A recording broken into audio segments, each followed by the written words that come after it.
Jordan Strauss Envision App. Australian Pirates of the Caribbean actor Geoffrey Rush has filed a defamation lawsuit against the Australian newspaper The Daily Telegraph over a report it had published about a complaint alleging inappropriate behaviour by him.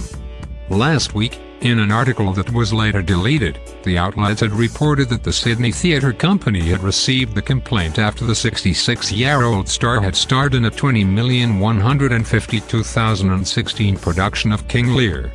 A company spokesperson later told E! News in a statement that the Sydney theatre company received a complaint alleging that Mr. Geoffrey Rush had engaged in inappropriate behaviour. The company received the complaint when Mr. Rush's engagement with the company had ended. In his defamation suit, Rush claims the Daily Telegraph made him out as a pervert and sexual predator with their King Lear headline, according to Australia's ABC Radio. Today I have filed defamation proceedings against the Daily Telegraph in the Federal Court of Australia, Rush, best known for playing Captain Hector Barbossa in Disney's Pirates of the Caribbean movies, said in a statement on Friday at a press conference in Melbourne. "It's an action I am taking in order to redress the slurs, innuendo and hyperbole they have created around my standing in the entertainment industry and greater community. The Daily Telegraph has made false, pejorative and demeaning claims, splattering them with unrelenting bombast on its front pages," he said.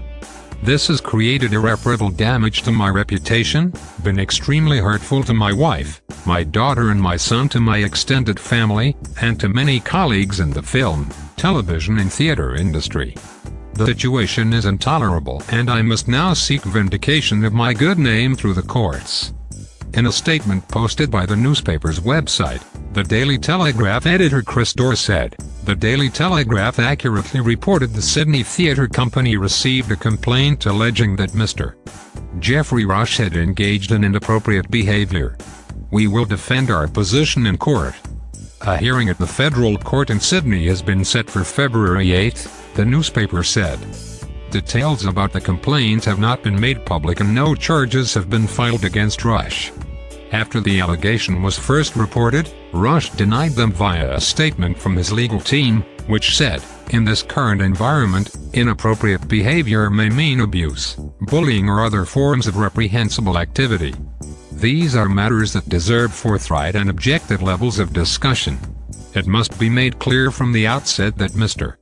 Rush abhors any form of maltreatment of any person in any form. Mr. Rush has said, the moment I became aware of rumors of a complaint I immediately phoned and spoke to senior management at the Sydney Theatre Company asking for clarification about the details of the statement. They refused to illuminate me with the details. I also asked why this information was being withheld, and why, according to standard theatre practice, the issue had not been raised with me during the production via stage management, the director, my fellow actors or anyone at management level. However, no response was forthcoming. At this stage, Mr.